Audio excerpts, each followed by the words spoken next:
प्रिय विद्यार्थियों, आप सब कैसे हो? उम्मीद करती हूँ कि आप सब स्वस्थ होंगे और आपके स्वास्थ्य की मंगल कामना मैं ईश्वर से करती हूँ। प्यारे बच्चों, आज मैं आपके समक्ष हिंदी की पाठ्य पुस्तक वसंत भाग 2 पाठ 11 रहीम के दोहे लेकर प्रस्तुत हुई हूँ। इन दोहों के रचयिता रहीम दास जी हैं और रहीम दास जी रीतिकालीन कवियों के में से एक प्रमुख माने जाते हैं। रहीम दास जी दोहों के रूप में विशेष माने जाते हैं। वे कुछ पंक्तियों के माध्यम से बड़ी बड़ी बातें लोगों को समझा देते थे और कहा जाता है कि रहीम दास जी की इन्हीं विशेषताओं के कारण बादशाह अकबर ने उन्हें 9 रत्नों में से एक विशेष स्थान दिया हुआ था। अब प्यारे बच्चों, आप सोचते होंगे कि ये दोहे हैं क्या, किस प्रकार इनका प्रयोग होता है, कहाँ बोले जाते हैं। तो प्यारे बच्चों, ये दोहे एक प्रकार का छंद होते हैं जो लयबद्ध रूप में प्रयोग किए जाते हैं और कविता में ही इनका प्रयोग होता है। अब आप ये भी सोचते होंगे कि हम इन्हें कितना बोले, कैसे बोले और कहाँ हमें रुकना होता है। ये सब छंद के रूप में प्रयोग करके हम कविता को लयबद्ध और करते हुए उसकी सुंदरता को बढ़ाते हैं। तो प्यारे बच्चों, आइए रहीम दास जी द्वारा हम इन दोहों को पढ़ते हैं और उसका अर्थ समझते हैं। तो आइए हम पहले दोहे की ओर बढ़ते हैं। पहले दोहे में रहीम दास जी क्या कहना चाहते हैं, देखिएगा। वो कहते हैं कि हमें सच्चे मित्रता की पहचान किस प्रकार होती है। वैसे तो कोई भी हमारा मित्र बन जाता है जब हमारे पास धन दौलत होती है, तो हमारे रिश्तेदार कोई भी हमारा मित्र बनने को तैयार हो जाता है। परंतु एक सच्चे मित्र की पहचान हमें किस प्रकार होती है वो उनके इस दोहे में बताया गया है। देखिएगा, आइए दोहा पढ़ते हैं। आप भी मेरे साथ दोहा पढ़िएगा। कही रहीम संपत्ति सगे बनत बहुरीत, विपत्ति कसोटी जे गसे तेरी सांचे मीत। अर्थात कबीरदास जी कहते हैं, कही रहीम संपत्ति सगे, कि जब हमारे पास धन दौलत होती है तो बनत बहुरीत, तो अनेक प्रकार से हमारे रिश्तेदारों के रिश्तेदार जिनको हम जानते भी नहीं, वो हमारे मित्र बन जाते हैं। वो कहते हैं हम आपके मित्र हैं। विपत्ति कसोटी जे कसे तेई साचे मीत। परंतु जिस प्रकार हम एक पत्थर पर, कसौटी वाले पत्थर पर अगर सोने को रगड़े तो हमें पता लगता है कि ये सोना है या इसमें कुछ खोट मिला हुआ है। उसी प्रकार से मित्रता की पहचान भी कसौटी के रूप में हो सकती है। जब हम बुरे वक्त में होते हैं, हमारे पास धन दौलत नहीं रहती, तब हम उसकी पहचान कर सकते हैं। जो हमें ये कहते थे धन दौलत होते समय हमारे पास कि हम तुम्हारे मित्र हैं, क्या वो आज हमारी सहायता करने आ रहे हैं या नहीं। विपत्ति के समय हमें इस बात का पहचान हो जाती है कि वो हमारी कसौटी पर खरे उतरते हैं या नहीं।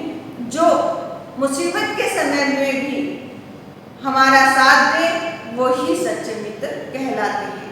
तो इस दोहे के माध्यम से बच्चों, रहीम दास जी ने हमें एक सच्चे मित्र की पहचान बताई है। आइए अब दूसरा दोहा पढ़ते हैं। जाल परे जल जात बही तजी मीन को मोह, रहीमन मछली नीर को तजू न छोड़ती छो। रहीम दास जी यहाँ कहना चाहते हैं कि हमें मोह होता है। जिस प्रकार मछली जल में रहती है और जल में रहकर वो जिंदा रहती है, परंतु अगर उसको हम जल से बाहर निकाल देते हैं तो वो तड़पने लगती है। जल से उसको प्रेम होता है। तो कहा गया है जाल करे जल जात बही। क्या है? जाल पड़ने पर, जाल डाल देने पर क्या है? जल जात बही तजी मीनन को हो।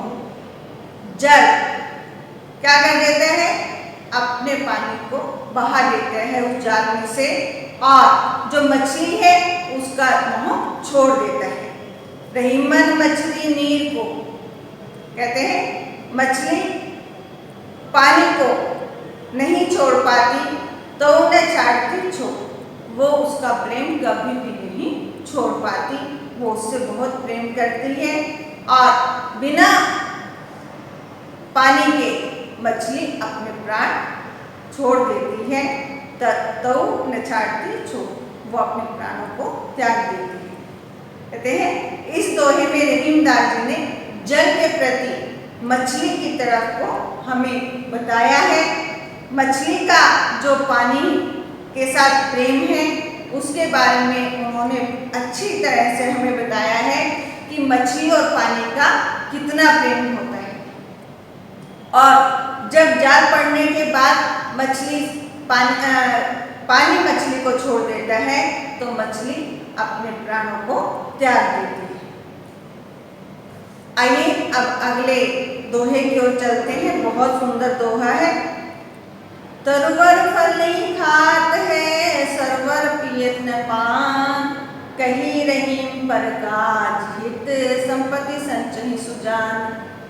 यहाँ पर रहीमदास जी कहते हैं कि विद्वानों तथा सज्जनों के धन संचय का उद्देश्य बताते हुए वो कहते हैं कि मनुष्य को अपना परोपकारी स्वभाव का होना चाहिए।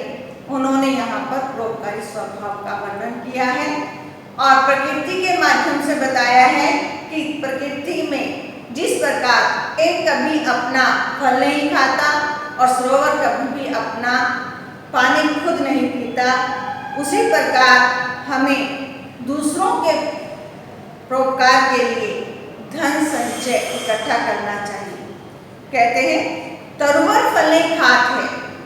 वृक्ष आपने देखा है कभी भी अपने फल को नहीं खाता।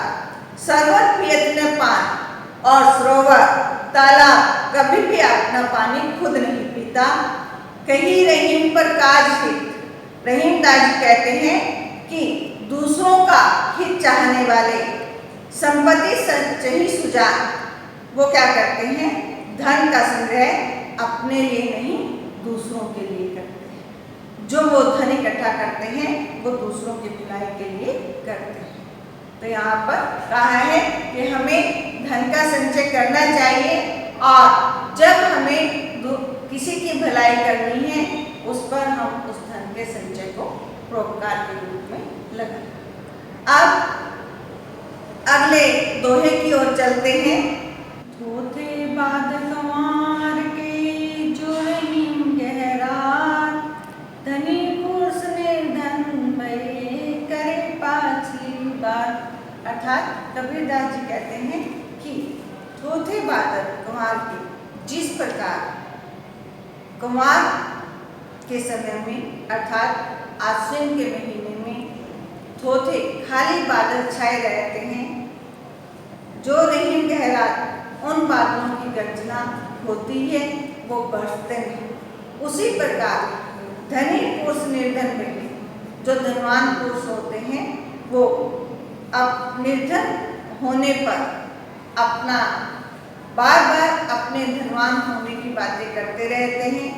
पिछली बातों को करे पाछली बात और अपनी पिछली बातों को दोहराते रहते हैं, जिन बातों का वर्तमान समय में कोई अर्थ नहीं है, वो सब व्यर्थ है। इस प्रकार रहीमदास जी ने हमें बताया कि हमें मेहनत करके वर्तमान स्थिति को सुधारना चाहिए। कभी भी पिछली बात को याद करके वर्तमान समय को बेकार नहीं करना चाहिए। तो अब हम अगले अंतिम दोहे की ओर बढ़ते हैं। तो देखिएगा, धरती की सी रीत है घाम और मेह, जैसी परे सो सही रहे, त्यों रहीम यही रहे। यहाँ पर रहीमदास जी कहते हैं कि जिस प्रकार धरती हर चीज को सहन करती है, शीत घाम, सर्दी घाम, धूप और मेह, बारिश को सहन करती रहती है, उसी प्रकार मनुष्य को भी अपने शरीर पर आई विपत्तियों को सहन करना चाहिए। वो सहज रूप से हर मुसीबत को सहन करते हुए आगे बढ़े। रहीमदास जी यहाँ पर इस प्रकार से बताना चाहते हैं कि मनुष्य को कभी भी हताश नहीं होना चाहिए, कभी भी अपनी उम्मीद नहीं छोड़नी चाहिए और वो हर मुसीबत को पार करते हुए आगे बढ़े। तो प्यारे बच्चों, आपके ही रहीम के दोहे यहीं समाप्त होते हैं। आइए अब हम शब्दार्थ करते हैं। आइए अब शब्दार्थ करते हैं। साचे सच्चे, विपत्ति संकट, छाड़ती छोड़ती, संचयी इकट्ठा करना, सुजान ज्ञानी, रीत तरीका। तो प्यारे बच्चों, आप इन दोनों को लयबद्ध गाकर अभ्यास करें और जो इसमें शब्द दिए गए हैं उन्हें अच्छे से ध्यानपूर्वक पढ़ें और अभ्यास करते हुए आप शब्दार्थ लिखें अपनी उत्तर पुस्तिका पर। तो मैं यहीं इस पाठ को विराम देती हूँ और अगली कक्षा में हम नए पाठ के साथ मिलते हैं।